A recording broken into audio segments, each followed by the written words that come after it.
सबसे पहले मैं बेंगलोर शहर के जितने उर्दू के मीडिया के नुमाइंदे हैं आए हैं, सबका मैं इस्तकबाल करता हूं मेरे ऑफिस को। आपने हमारा अपना कीमती वक्त देके मेरे ख्यालात सुनने के लिए आप यहाँ आए हैं।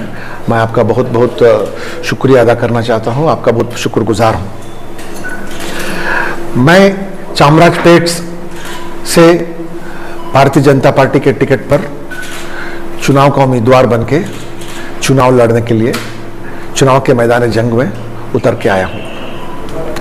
आप सबको मालूम है कि पिछले 30 साल से ये भारतीय जनता पार्टी इस क्षेत्र में अपना कोई भी नुमाइंदा खड़ा नहीं कर पाया, और खास करके पिछले 18.5 साल से एक ही नुमाइंदा जो कांग्रेस के हैं, पहले जेडीएस में हुआ करते थे, अब कांग्रेस में आ गए हैं, उनकी ही हुकूमत चल रही है। और 3 चुनाव जीत के आए हैं, 4 चुनाव जीत के आए हैं, और 5वें चुनाव के लिए वो आगे बढ़ रहे हैं। मेरे सामने मेरी पार्टी ने एक बहुत बड़ी चुनौती दी है कि मुझे चामराजपेट से खड़े होने के लिए। मैं यहाँ आकर किसी को हराने नहीं आया हूँ, किसी को जलील करने नहीं आया हूँ, और किसी को मिटाने नहीं आया हूँ। हालांकि मैं लोगों का यहाँ दिल जीतने आया हूँ, चाहे वो मुसलमान हो या हिंदू हो। इस शहर का बीचों बीच जो है चामराजपेट, इससे मैं बहुत अच्छी तरह से वाकिफ हूँ। यहाँ जिस जगह में हम बैठे हैं, ये मेरे परदादा जी का घर है। 100 साल पुराना घर हुआ करता था, इसको तोड़वाने के बाद में एक दूसरी घर बनी, तो वो भी 30-35 साल की हो चुकी है, और मैं यहाँ कोई नया नहीं हूँ। आपके सामने मैं यही पेश करना चाहता हूँ कि चामराजपेट एक इतनी पुरानी लोकेलिटी होने के बाद भी यहाँ पर क्यों तरक्की और तब्दीली नहीं हो पाई लोगों की, ये बड़े दुख की बात है। सरकार जो भी हो, जेडीएस की हो, कोलिशन की हो, कांग्रेस की हो या बीजेपी की हो, हर साल 100-125 करोड़ देते हुए आई है। इसके अलावा और भी पैसे आते हैं, लेकिन आप यहाँ के हालात अगर देखेंगे तो आपको बहुत दुख महसूस होगा, क्योंकि यहाँ कोई प्रोग्रेस ही नहीं हुई है। ये चामराजपेट ये कॉन्स्टिट्यूंसी जो है बड़े अच्छे जगहों से घिरा हुआ है। ऊपर आपका राजाजी नगर है, मल्लेश्वरम है, हनुमंत नगर है, बसवनगुड़ी है, और चिकपेट है, और अच्छे जगह। चामराजपेट में ही शहर की सारी गंदगी,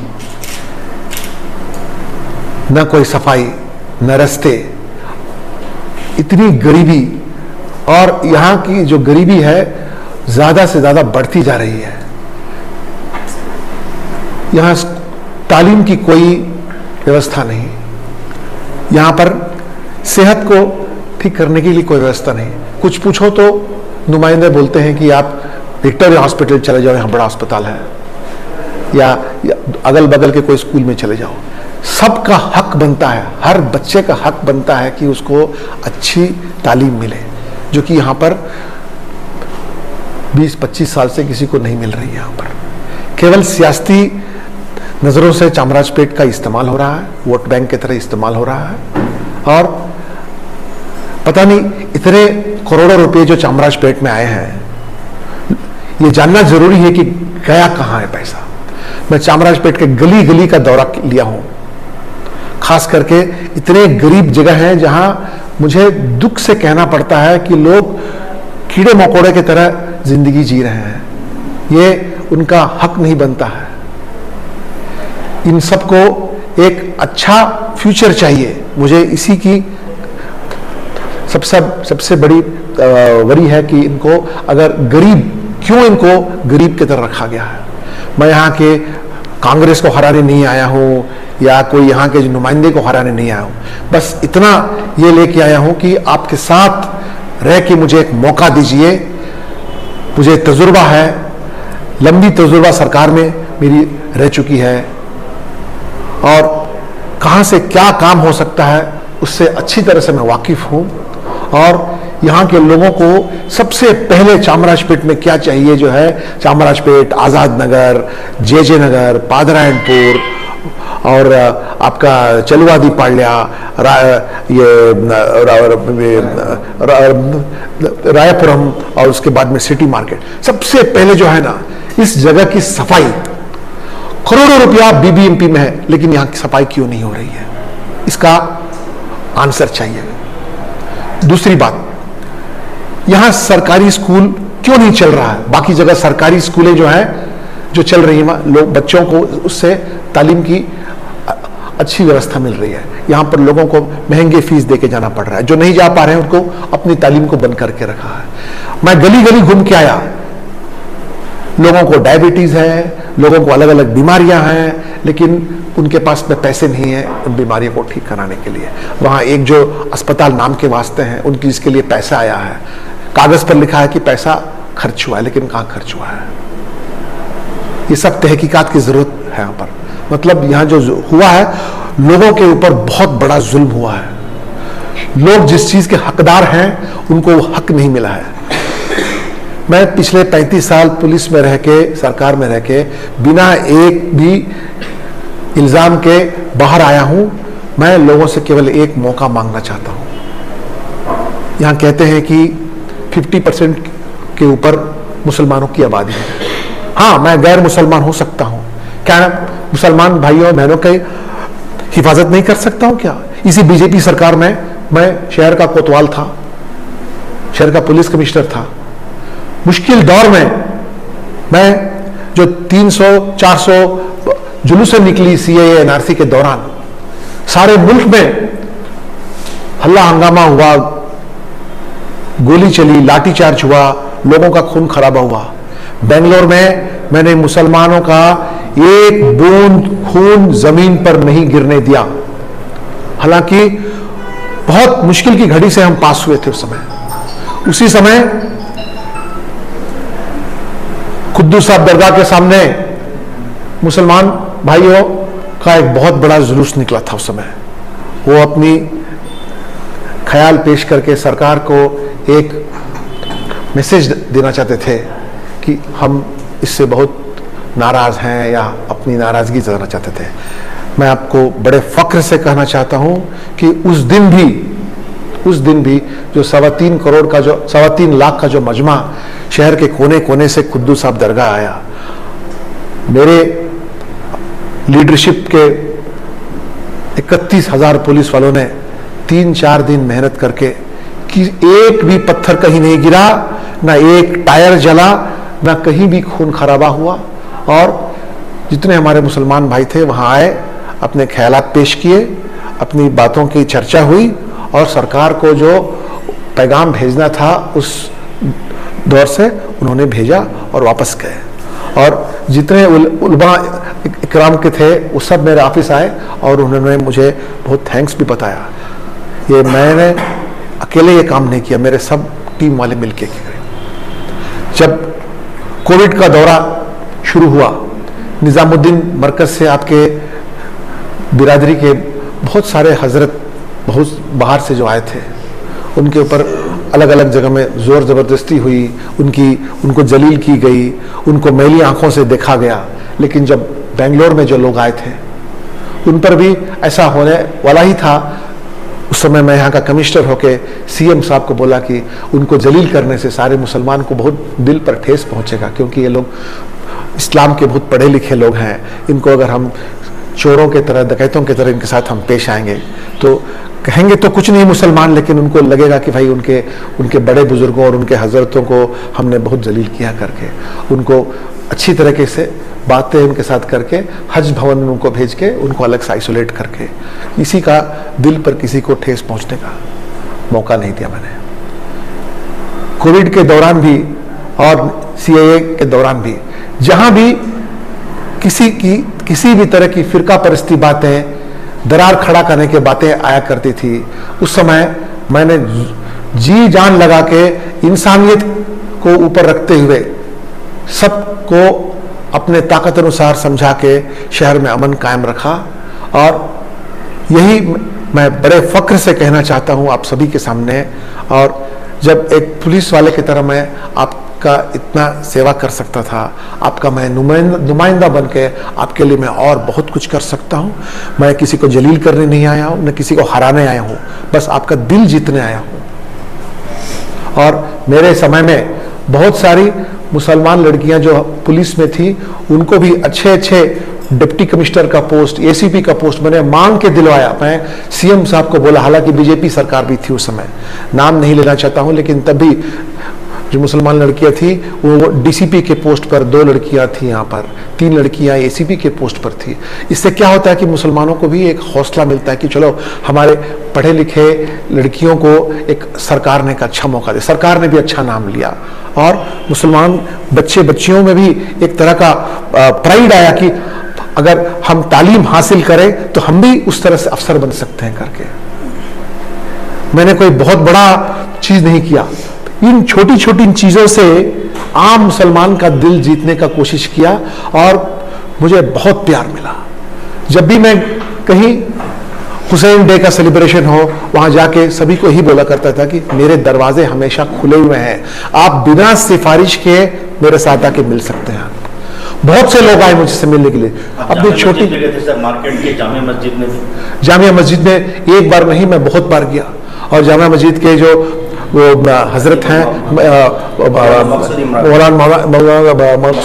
मकसूद इमरान साहब से हमारी बहुत गुफ्तगू हुआ करती थी। गुफ्तगू इसलिए होती थी कि किस तरह से आम गरीब मुसलमान की जिंदगी में कोई तकलीफ ना आए, कोई तकलीफ ना आए, और हुकूमत की तरफ से मैं क्या कर सकता हूं और वो अपने तरफ से क्या करते थे। इससे हम दोनों के बीच में अच्छी दोस्ती हुई, और इस दोस्ती के कारण जो है बहुत से छोटे मोटे प्रॉब्लम जो बड़ा होके भड़क सकते थे वो नहीं हो पाया। आज सबसे अहम बात यही है, मैं आपके सामने बड़े हिम्मत से कहना चाहता हूं कि बुरा मत मानिए, लेकिन हमारे मुसलमान भाई और भाई बहनों को उतना जज्बाती नहीं होनी चाहिए कि हुकूमत हमसे मोहब्बत कर रही है या हुकूमत हमसे नफरत कर रही है। हुकूमत को किसी से नफरत भी नहीं है, किसी से मोहब्बत भी नहीं है, बस हुकूमत को अपना चलाना है। आप अगर हुकूमत से दूर होते चले जाएंगे, हुकूमत में और आपके बीच में दरार बनते जाएगा, और ये जितना दूर जाएंगे वो दरार बढ़ते जाएगा। और अगर आप बहुत दूर चले गए, वहां से आप चीखेंगे, चिल्लाएंगे, रोएंगे भी, तो हुकूमत को सुनाई भी नहीं देगी आप पर। इसलिए मेरी विनती आपसे यही है कि आप हुकूमत के पास रहें, हुकूमत आपका काम नहीं भी करे, आपके आदमी, आपके लोग सब जगह रहने चाहिए। किसी के साथ में नफरत रखने की जरूरत नहीं है, ना मोहब्बत करने की जरूरत है। मैं यही चीज सबको बोलते रहता हूं कि हम लोगों को साथ रहना बहुत जरूरी है। येडियुरप्पा साहब भी बोला करते थे कि नावेला वन तट्टेली ऊटा माड़ो मಕ್ಕಳು अंट मंदरागी इरबेकु। जब भी आपको मुश्किल की घड़ियां का सामना करना पड़ा, जब हिलाल का मसला हो या मसाजिद का माइक का मामला हो या अलग अलग मामला हो, आपने महसूस किया होगा कि मुसलमान जो है अकेले अपना जंग लड़ा, आपके माइनॉरिटी के भी कोई साथ में नहीं आए। इस चीज़ में मैंने बहुत से आपके हजरत और जो सीनियर्स हैं उलेमा इकराम को भी मैंने रिक्वेस्ट किया कि आप लोग सबके साथ दोस्ती बना के रखिए। एक फूल का गुलदस्ता, एक फल की टोकरी स्वामी जी वगैरह को आप भेजेंगे, वो आपके साथ में अच्छे रिश्ते रखेंगे। वो आप उनको मस्जिद के अंदर आप बुलाइए, वो आपको अपनी मठ मंदिर में बुलाएंगे। हमारा इबादत करने के तरीके अलग हो सकते हैं, लेकिन मालिक तो एक ही है सबका। अब ऐसी घड़ी पर हम पहुंचे हैं कि हम लोगों को साथ रहना है। पोलराइज करके एक दूसरे के ऊपर में इल्ज़ाम लगाते रहेंगे तो ये कितना दिन ये मसला चलते रहेगा। ये आगे आगे बढ़ते रहने से इसको रोकना है। मैं यही आप लोगों से गुजारिश करना चाहता हूं कि मुझे आप इस्तेमाल कीजिए एक ब्रिज की तरह। मैं आपके बहुत करीब आ चुका हूं, आपके दिल के करीब आ चुका हूं एज पुलिस अफसर, और भी करीब आना चाहता हूं ताकि आपकी जिंदगी में मेरे तजुर्बे से कोई फायदा आपको हो तो बहुत बढ़िया है। इधर गवर्नमेंट ऑफ इंडिया हो या स्टेट गवर्नमेंट हो या लोकल गवर्नमेंट हो, मेरी पहुंच सब जगह है, सबसे मेरी अच्छी पहचान है। मेरे अच्छी तरह से मेरी इस्तेमाल कीजिए आप।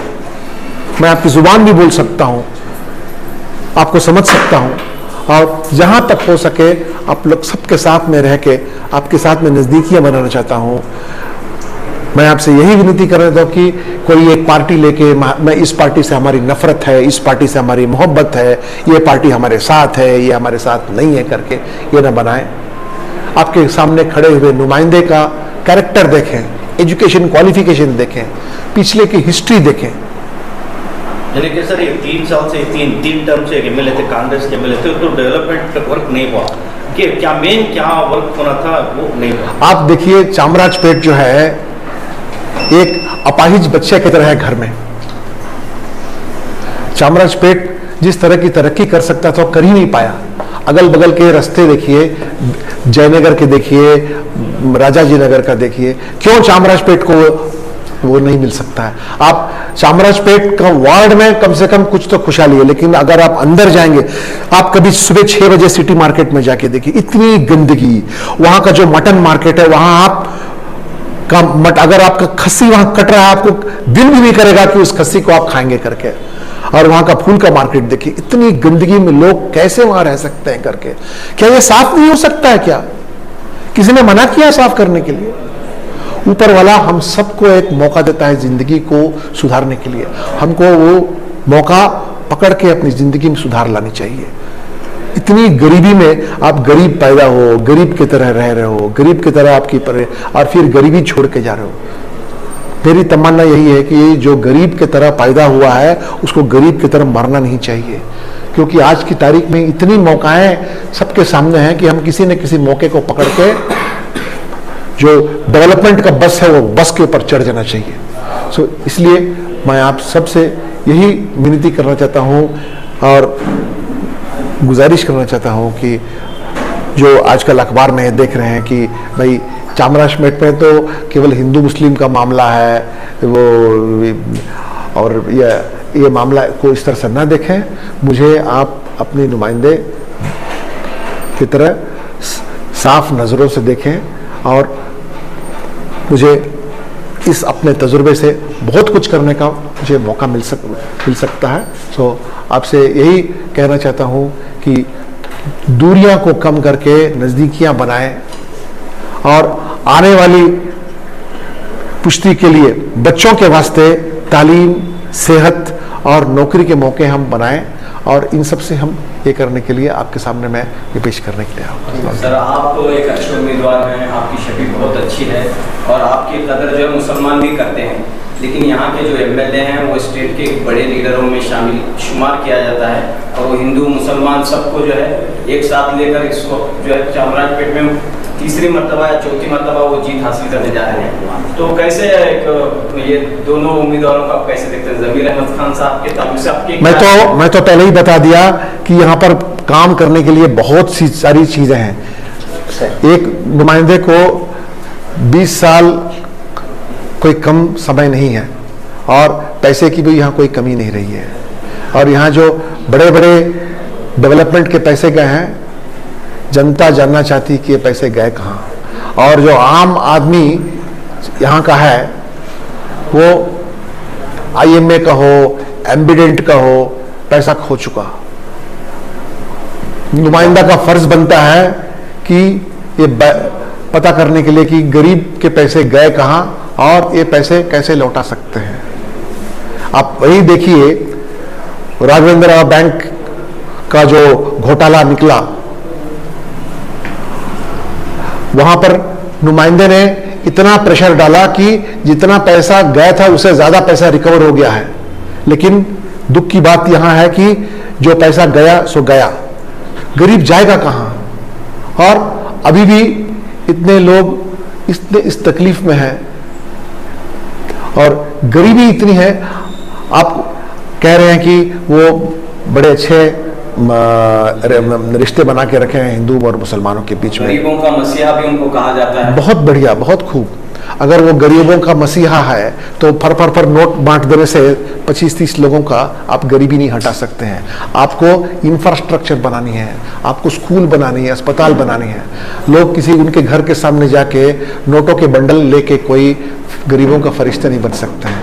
आपकी उनकी ज़िंदगी में तब्दीली लाना है तो आपको डेवलपमेंट और प्रोग्रेस जब तक नहीं लाएंगे तब तक क्या सारा चामराजपेट के 2.5-3 लाख लोग क्या उनके घर के सामने लाइन में खड़ा होकर क्या नोट लेने के लिए जाएंगे? क्या पैसा आता कहाँ है बताइए? तो आप जितने पढ़े लिखे हैं हमको भी तो बताइए, हम इतना पढ़ लिखने के बाद में हमारे पास में इतना पैसा नहीं आया, शायद आप लोगों में से उससे भी ज्यादा आप पढ़े लिखे होंगे, हमको भी तो राज बताइए, वो कौन सा राज है जिससे कि आपको इतना पैसा आ रहा है ताकि हम भी करोड़पति बन जाए। बिजनेसमैन भी हैं तो बताइए ना हमको भी किस तरह का, कहां से आपने कौन से कहां से आईआईएम के किस आईआईएम से किया आपने, थोड़ा बिजनेस के सीक्रेट बताइए ताकि गरीबी हट जाएगी यहाँ से। सो जिम्मेवारी बनती है कि आप जनता के क्वेश्चंस का आंसर आपको देना पड़ेगा। आपको केवल कुछ लोगों को आप खुश करके ये आप नहीं कर सकते हैं। आप भले आप अच्छे इंसान होंगे, इसलिए मैं पहले ही बोला मैं किसी को जलील नहीं करना चाहता हूं, ना किसी को बेइज्जती करना चाहता हूं। मैं तो यहां दिल जीत के काम कर रहा हूं और उनको तो मिला, ऐसा नहीं कि उनको मौका ही नहीं मिला ना। 18.5 साल 20 साल कोई कम वक्त थोड़ा है वो तो। और इस समय हर साल अगर आपको 100-150 करोड़ मिल रहा है तो जा कहां रहा है पैसा? आप एक दौरा तो लगा के आइए और आपको हैरानी हो जाएगी कि पैसा गया कहां का। इसके अलावा अलग अलग तरीके से पैसे आ रहे हैं और बाकी अलग अलग जो घोटाले में इनके सामने में वो उस घोटाले के बारे में मैं बताना ही नहीं चाहता हूं, क्योंकि मैं वो सब बताना होगा तो मैं अपने आप को छोटा करते हुए जाऊंगा।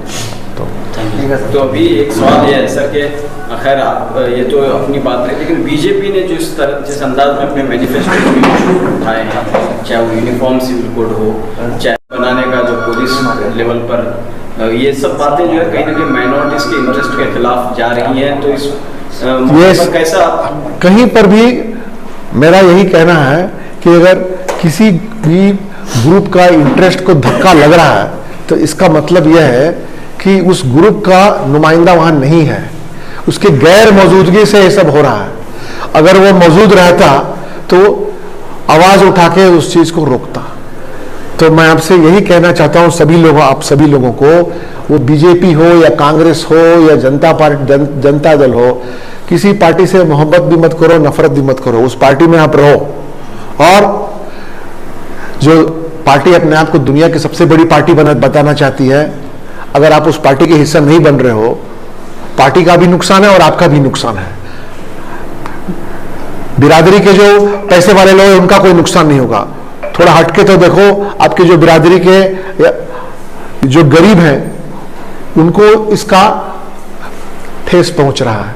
इसलिए वो बीजेपी भी हो या कोई भी हो, आपके लोग सब जगह रहना बहुत जरूरी है। इसलिए मैं कह रहा हूं कि मुझे अपना नुमाइंदे की तरह एक मौका दीजिए और मुझे एक ब्रिज की तरह ट्रीट कीजिए ताकि ये कर, क्योंकि यहाँ इतने लोग बोल रहे थे कि भाई यहाँ तो केवल हिंदू मुस्लिम का है, यहाँ पर तो मुसलमान तो केवल मुसलमान को वोट देगा, हिंदू हिंदू को ही वोट देगा करके। मैं तो ओपनली बाहर जाके बोलता हूँ कि अगर भाई आपके अगर जमीर भाई ने आपकी मदद की है तो जरूर उसको वोट डालिए। मैं तो यहाँ तक बोल चुका हूँ। बनता है कि नहीं? अगर आप किसी तकलीफ में अगर आपको जमीर ने भाई ने आपको मदद किया है तो आपका दिल कहेगा ना, अगर उंगली नहीं भी कहेगा तो दिल तो कहेगा ना कि भाई जिसने हमारी मदद की आप उसी की मदद की। इस अंदाज में सियासत हुई, चाहे वो हिजाब का हो, हलाल का हो, फिर आसान का हो, ये तमाम इश्यूज, आप इसको मुझे रिजर्वेशन का इशू, हाँ, तो ये तमाम जो है माइनॉरिटीज के खिलाफ फैसले हुकूमत की। यस, तो इस वजह से क्या है ना, कुछ लोग तो ये भी बोल डाले कि आपकी वोट की जरूरत भी नहीं है, बोल दिया उन्होंने, बोला कि नहीं? हाँ, तो ये सब क्यों? ये सब इसलिए क्योंकि आपके नुमाइंदे और आपके लोग वहां नहीं हैं। आपके साथ हमदर्दी जताने वाले लोग हुकूमत में नहीं हैं। हम जैसे लोग जो कि आपको अच्छी तरह से पहचान सकते हैं, आपके साथ रहे हैं, आपकी तकलीफ को पहचाने हैं, एक सिलसिला यहां से शुरू करते हैं। और भारतीय जनता पार्टी को भी इसका एहसास हो रहा है कि अगर हम अपने आप को दुनिया का सबसे बड़ा पार्टी बनाना चाहते हैं तो हमारे मुल्क के अंदर ही में इतने करोड़ मुसलमान हैं, उनके लोगों को भी साथ में रखना है। जब हम कह रहे हैं सबका साथ सबका विश्वास, तो उनको भी तो सबको साथ में, तो अभी भी धीरे धीरे ये सिलसिला शुरू हो रहा है। शायद सारे मुल्क में चामराजपेट से ही शुरू हो सकता है। करके। सर, मुसलमान जो है आना चाहते हैं, पार्टी से जुड़ना चाहते हैं, लेकिन पार्टी वाले जो है कोई मौका नहीं देते, कोई रिप्रेजेंटेशन नहीं देते। आप देखेंगे 224 एमएलए दिए हैं, कहीं एक भी रिप्रेजेंटेशन माइनॉरिटीज़ को नहीं दिया गया है। या इससे पहले जो है कहीं भी जो है या एमएलसी के तौर पर इससे हुकूमत थी तो कहीं न कोई नहीं, हमारे नहीं ऐसा नहीं है। हमारे बीजेपी में अजीम साहब हैं सी। लेकिन मैं आपसे यही कहना चाहता हूँ कि किसी पार्टी से ऐसी सब पॉलिटिकल पार्टी लगभग एक ही तरह के हैं। किसी के साथ आप नफरत करके दूर जाएंगे ना तो आप ही दूर चले जाएंगे और आपको लगेगा कि भाई ये पार्टी हमारी भलाई। ठीक है, चलो, जो पार्टी आपकी भलाई करना चाहती है कि वो पार्टी आपकी भलाई की, आपको प्यार से बैठाया आप और आगे कुछ नहीं किया। मैं आपसे बस यही गुजारिश करना चाहता हूं कि सब एक, क्योंकि ये मेरा पॉलिटिकल कैनवासिंग के लिए मैं आपको नहीं बुलाया हूं, आपसे इतना यही कहने के लिए बुलाया हूं कि पार्टी कोई भी हो उसे दूर मत जाओ, उसके पास रहो, उसे काम निकालो। आप ऐसा नहीं है कि हिंदुओं की पार्टी तो हिंदुओं का सारा काम हो रहा है करके, हिंदुओं के बीच में भी पार्टी के अंदर काफी मांग हो रही कि हमारा ये नहीं हो रहा है, हमारा वो नहीं हो रहा है वगैरह वगैरह। आप भी उसमें लग जाओ कि हमारा भी नहीं हो रहा है करके, तब अगर आपके नुमाइंदे वहां हैं तो किसी को हिम्मत भी नहीं होगा ना कि आपके बारे में कुछ बोले। अगर आपकी कोई वहां है इस कमरे में, अगर मान लीजिए जो नहीं उसको, अगर उसके बारे में बुराई कर रहे हैं, अगर वो बाहर है, वो बाहर से कह रहा है कि वह हमारी बुराई हो रही, मैं ये कह रहा हूं कि बी इंक्लूसिव। आपका भी रोल बनता है इंक्लूसिव रहने के लिए, नंबर 1। उसके बाद में don't become so emotional and reactive. सियासत ऐसी चीज है ना कि यहाँ पर ऊपर नीचे तनाव घटाव होते रहता है। और लार्जर इंटरेस्ट को देखिए, आप लोग पढ़े लिखे हो, लेकिन अगर आप लीडर बनना चाहते हो, लीडर रहना चाहते हो, आपके कौम के सबसे गरीब आदमी की जिंदगी में अगर तब्दीली नहीं आई तो आप लीडर नहीं हैं। यही चीज मैं सभी लोगों को बाहर कहता हूं कि ये सिख कम्युनिटी और जैन कम्युनिटी जो है उनसे बहुत कुछ सीखने के लिए। उनकी कम्युनिटी में अगर किसी को थोड़ा भी कोई कम हुआ, चोट हुआ या वो गिरा नीचे, तुरंत बाकी सब मिलके उसको ऊपर उठा लेते हैं। वो बहुत अहम बात है जो मैं हिंदुओं को भी बोलता हूँ, खास करके मेरे ब्राह्मणों को भी बोलता हूँ, और खासकर जब बुलाना सबसे मिलता है उनको, उनके साथ भी मैं वही शेयर करना चाहता हूँ।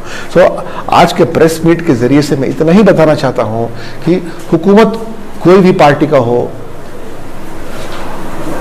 आपको उससे नफरत करने की जरूरत भी नहीं है, ना मोहब्बत करने की जरूरत है, बस उसमें पास रह के अपने काम निकालने की जरूरत है। ठीक है, जब आप मुसलमानों के लिए इतनी हमदर्दी कर रहे हैं जी, आप मुसलमानों के लिए इतनी हमदर्दी कर रहे हैं, इतने नरम से बात कर रहे हैं, लेकिन बीजेपी पार्टी में बहुत सारे लीडर ऐसे हैं जो मुसलमानों का दिल दुखाते हैं। मुसलमान उनके दिल दुखाने के तरीकों को देखकर अपने आप को बीजेपी से दूर रखना ही पसंद करता है। मैं हूं ना, मेरे ऊपर भरोसा रखो।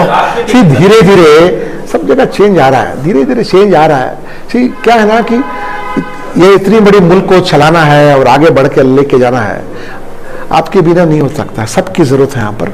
मैं इधर से शुरू किया हूं, अगर मैं इधर से शुरू किया हूं, मैं इसी बीजेपी हुकूमत में पुलिस कमिश्नर था, कि आपके साथ अच्छा सलूक नहीं किया क्या?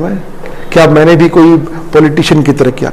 जब मुसलमान को तकलीफ हुआ करता था सीए एनआरसी के दौरान, जब वहां मंगलूर में गोली चल के 2 लोगों की जान गई, उस समय उलेमा इकराम सीएम से मिलना, मैं बोला कि आप सीएम से मिलिए, सीएम को भी बोला। इस मामले में हर मामले में आपकी कदर करते हैं मुसलमान, जो है आपके जो खिदमत हैं, सर्विसेज हैं, उसकी कदर करते हैं, उसे जो है बहुत ही कदर की निगाह से देखते हैं।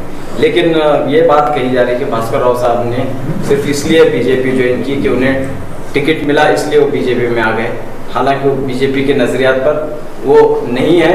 इस वजह से क्या ये बात कही जा रही है? सब बात छोड़ो यार, वो सब इस पर आपकी कितना भी आप डिस्कशन कीजिएगा तो उस पर मेरे ऊपर भरोसा रखो।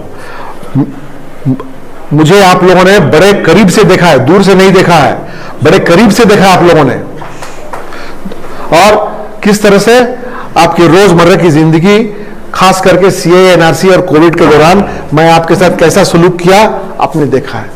उसी के ऊपर में आप मेरे बारे में डिसीजन, आप अकेले बदलेंगे सर एडाजी को जो मुसलमानों के खिलाफ जहर उगला जाता है? वो भी मैंने अकेले ही किया था, मैं कहता हूं किसी भी अहम काम के लिए निकलने के लिए एक ही आदमी को पहला कदम लेना पड़ता है। जब ऐसे कदम लोगे ना, लोग आपको आपके ऊपर पत्थर फेंकेंगे, आपको बेवकूफ बोलेंगे, आप चलते रहोगे, थोड़ा देर देखते रहेंगे, उसके बाद आपके साथ चलना शुरू करेंगे। अगर कोई चलने के लिए शुरू नहीं होना चाहता है, उससे क्या फायदा हो सकता है? किसी बीजेपी के लीडर्स कहते हैं हमें मुसलमानों के वोटों की जरूरत भी नहीं है। आपको आप मेरे ऊपर भरोसा रखो ना, मैं चामराजपेटे से शुरू करूंगा। मैं चामराजपेट से एक सिलसिला शुरू करना चाहता हूं, जो कि सारे, जब मुझे टिकट मिला और खास करके चामराजपेटे के लिए मिला, मुझे बहुत ऊपर से ही मुझ पर एक जिम्मेवारी दी गई कि आप यहां जाके लोगों का दिल जीत के एक चेंज करके लाइए। अगर मैं तो यही कहता हूं, अगर मैं फेल हो गया यहां पर, मतलब आपके करीब, इतने करीब होने के बाद अगर मैं ही फेल हो गया, शायद मेरे बोलने में या कुछ करने में कोई गलती होगी शायद, या पूरी तरह से आप मेरे बारे में आप कन्विंस नहीं हो पाए करके। सो मैं यही इतना ही कहना चाहता हूं कि मैं आपके सामने दिल जीतने के लिए आया हूं, किसी को हराने के लिए या किसी को जलील करने नहीं आया। सर, बीजेपी हर तरफ जो है नरेंद्र मोदी का चेहरा दिखाकर लोगों का भरोसा जीतने की कोशिश कर रही है। क्या भास्कर राव अपना चेहरा दिखाएंगे या नरेंद्र मोदी? चामराजपेट पे तो दिखाएंगे जी। आप मुझे एक मौका देके तो आजमाओ ना, एक मौका देके आजमाओ। और ये सब पॉलिटिक्स जो है चुनाव तक होती है, चुनाव के बाद में अगर हम सब मिलकर रहे ना, बहुत कुछ हम ठीक कर सकते हैं, बहुत कुछ हम ठीक कर सकते हैं। अगर जिंदगी में अगर हम शक पर शक करते रहेंगे ना, तो हम आगे नहीं बढ़ पाएंगे। कहीं ना कहीं पर सही हो या गलत हो, हमको भरोसा करना ही है। और मैं यही कह रहा हूं ना, पर मेरे ऊपर भरोसा करो ना। उस समय सवा साल तो मेरे ऊपर आपने भरोसा किया ना, सवा साल आपने। आज मैं 3-4 दिन पहले मैं पादरायणपुर गया था, साइकिल पर गया था। कम्युनिकेट करने का तरीका भी होता है। मैं वहां जाके अपने पार्टी का कोई नारे नहीं लगाया, ना ही अपने पार्टी का शॉल ओढ़कर जाके मैंने कुछ अपने वोटें मांगने गए। तो साइकिल पर गया और 3-4 दुकान पर चाय पिया, बिस्मिल्लाह चाय का दुकान पर गया और अलग अलग चाय के दुकान पर जाके उनके साथ बातें की। पहले तो मेरे साथ वो बात करने में थोड़ा ये उनको डाउट लगा। जब मैं बैठा बात करना शुरू किया तो बोले कि साहब, आपके ऊपर हमको बहुत मोहब्बत है, लेकिन आप जिस पार्टी में हैं हमको तो, लेकिन जहां तक चामराजपेट का सवाल है, मेरे ऊपर आप भरोसा रखो करके। और यकीन से मैं कहता हूं, मैं अपने तजुर्बे से यहाँ के लोगों को जिंदगी को बेहतरीन इंप्रूव करने के लिए, at the end of the day मुसलमान और हिंदू एक ही है। उसको अपने बच्चों की तालीम चाहिए, घर में बड़े बुजुर्गों का सेहत चाहिए, एक नौकरी चाहिए, गाड़ी चाहिए, कार चाहिए, बस वही है।